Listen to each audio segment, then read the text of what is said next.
জানি আসবে রে তোর, কখন জানি আসবে রে তোর দুনিয়া সারার ডাক রে।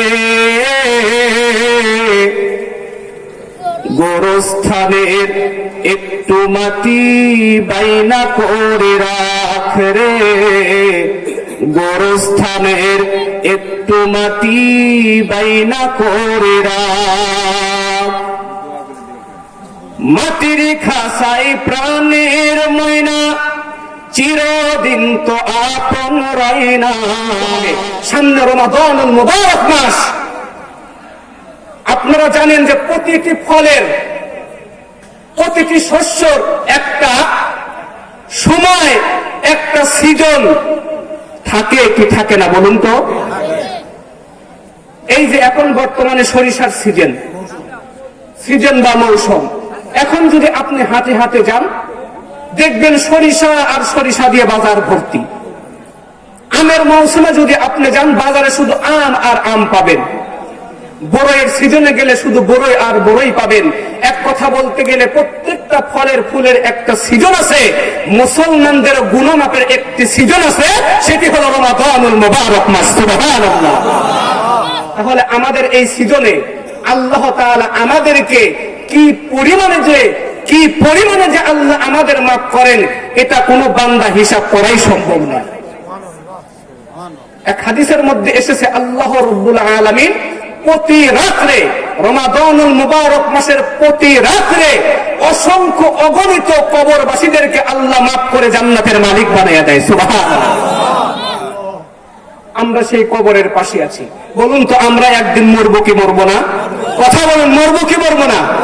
আমরা একদিন মরে যাব। কখন জানি খাঁচার পাখি উড়ে যাবে, শূন্য খাঁচা শুধু একা পড়ে রবে। কখন জানি খাঁচার পাখি উড়ে যাবে, শূন্য খাঁচা শুধু একা পড়ে রবে। একটা সময় আমাদের খাঁচাটা এমনি থাকবে, কিন্তু পান পাখিটা এখান থেকে উড়ে যাবে কি যাবে না? কথা বলুন, যাবে কি যাবে না? আমাদের এই খাঁচাটা এই কবরস্থানে চলে আসবে। গোরস্থানের একটু মাটি বাইনা করে রাখ রে। বলুন আমার সঙ্গে, বলুন, গোরস্থানের একটু মাটি বাইনা করে রাখ। কখন জানি আসবে রে তোর, কখন জানি আসবে রে তোর দুনিয়া সারার ডাক রে। গোরস্থানের একটু মাটি বাইনা করে রাখ রে, গোরস্থানের একটু মাটি বাইনা করে রাখ। মাটির খাসাই প্রাণের ময়না চিরদিন তো আপন রাইনা। মাটির খাসাই প্রাণের ময়না চিরদিন তো আপন রাইনা। খাঁচা ভেঙ্গে পানিয়ে যাবে, খাঁচা ভেঙ্গে পানিয়ে যাবে, হইলে আল্লাহর ডাক রে,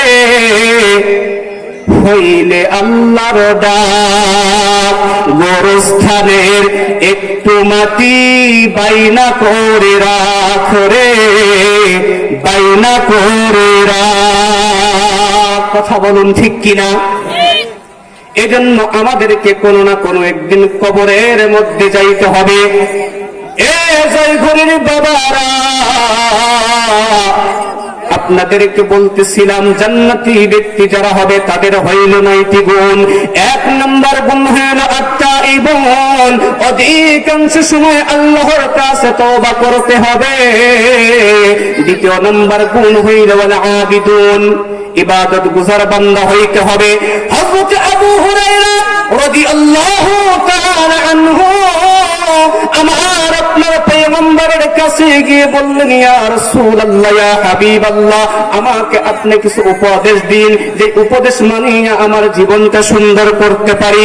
আমার আপনার পয়গম্বর জনাবে মুহাম্মদুর রাসূলুল্লাহ সাল্লাল্লাহু আলাইহি ওয়াসাল্লাম বললেন, ইত্তাকিল মাহারিমা তাকুন আহবাদান নাস। এই দুনিয়ার বুকে সবচাইতে ইবাদত গুজার বান্দা তো ওইটা, যে ব্যক্তি প্রতিটি মুহূর্তে প্রতিটি সময় সে সদা সর্বদাই হারাম থেকে বাঁচতে পারবে। এই দুনিয়ার মধ্যে সবচাইতে ইবাদত গুজার ওই ব্যক্তি, সবচাইতে আল্লাহর কাছে ইবাদত করা ওই ব্যক্তি, যে ব্যক্তি হারাম থেকে বাঁচতে পারবে। দেখুন, আল্লাহ রাসূল এ কথা বলেন নাই যে তুমি নামাজ পড়লে সবচাইতে ইবাদত গুজার বান্দা, তুমি হজ করলে তুমি সবচাইতে ইবাদত গুজার বান্দা, তুমি যাকাত দিলে ইবাদত গুজার বান্দা, সদা সর্বদাই জিকির করলে ইবাদত গুজার বান্দা। আল্লাহ রাসূল এ কথা বলেন নাই। আল্লাহ রাসূল বললেন, ইত্তাকিল মাহারিমা তাকুন আ'বাদান নাস। এই পৃথিবীর মধ্যে যত ব্যক্তিরা আছে সবচাইতে আল্লাহর কাছে ইবাদত গুজার বান্দা সেই হবে যে সদা সর্বদাই হারাম থেকে লিপ্ত থাকে। সদা সর্বদাই হারাম থেকে লিপ্ত। যে হারাম থেকে লিপ্ত থাকে, বলুন তো সে নামাজ কখনো কাজা করবে? কিন্তু যে নামাজ পড়ে সে সুদও খায়। কথা ঠিক না বেঠিক? এ কথা বলুন, ঠিক না বেঠিক?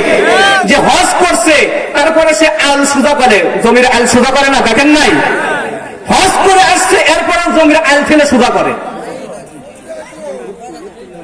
যে যাকাত দেয় এরপরে ওই ব্যক্তি সুদের খাতায় তার নামটা আছে না নাই? তার মানে যাকাত দিলেই সে ইবাদত গুজার বান্দা হয় না, হজ করলেই সে ইবাদত গুজার বান্দা হয় না।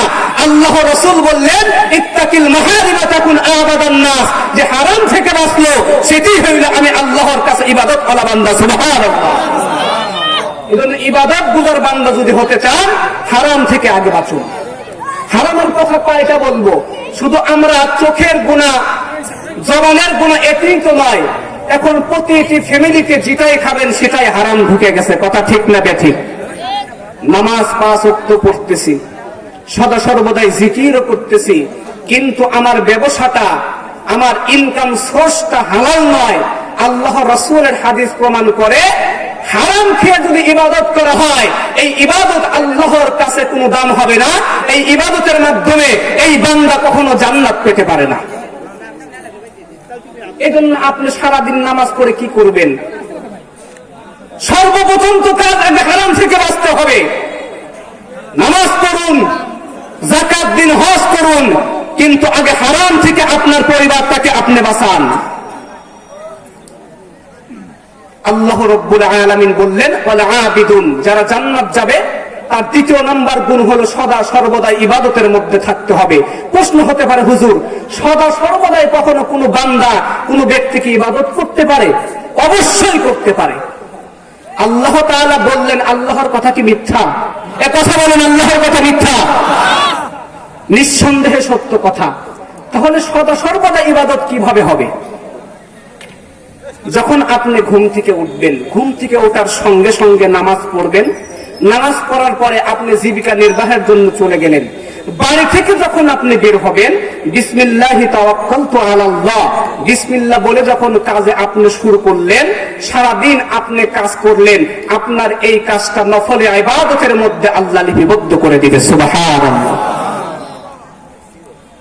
মুসলমান বন্ধুগণ, আমার ভাইরা আমার, কাজ যখন শেষ হয়ে গেল, দুপুরের খাবার যখন আপনি শুরু করবেন, খাবার শুরু করার পূর্বে যখন বিসমিল্লাহির রহমানির রহিমটা তেলাওয়াত করবেন, যতক্ষণ পর্যন্ত আপনি খাবার খাবেন, যতক্ষণ খাবার খাবেন, আপনার আমলনামায় নেক আর নেকি দ্বারা পূর্ণ হইতে থাকবে। খানা খাওয়া শেষ হইয়া গেল, এবার আপনি বাথরুমের মধ্যে যখন যাবেন, বাথরুমে যাওয়ার পূর্বে একটি দোয়া আছে কি নাই?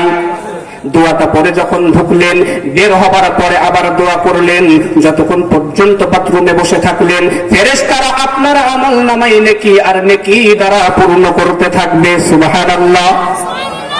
এরপরে যখন আপনি বাসার মধ্যে চলে আসলেন, বাড়ির যত কাজ করবেন কাজের শুরুতে বিসমিল্লাহ। রাত্রিবেলায় যখন ঘুমাইতে যাবেন, আল্লাহর রাসূল বলেন, যেই ব্যক্তি ইশায়ের নামাজ জামাতের সঙ্গে পড়লো আর যেই ব্যক্তি ফজরের নামাজ জামাতের সঙ্গে পড়লো, সারা রাত্রে দাঁড়াইয়া ইবাদত করলে যত সওয়াব, আল্লাহর ফেরেশতারা সারা রাত্রে আপনার আমল নামায় শুধু নেকি আর নেকি লেখা আরম্ভ করে দেয়।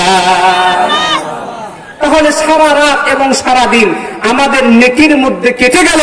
তাহলে আল্লাহ রাব্বুল আলামিন এই কথাই বললেন যে সদা সর্বদাই আল্লাহর ইবাদত করো, আল্লাহর ইবাদত গুজার বান্দা হয়ে যাও। যদি আল্লাহর ইবাদত গুজার বান্দা হতে পারো, আল্লাহ রাব্বুল আলামিন বললেন অবাশশিরিল মুমিনিন, এই সমস্ত ব্যক্তিদেরকে জান্নাতের সুসংবাদ শোনায়া দাও। সুবহানাল্লাহ।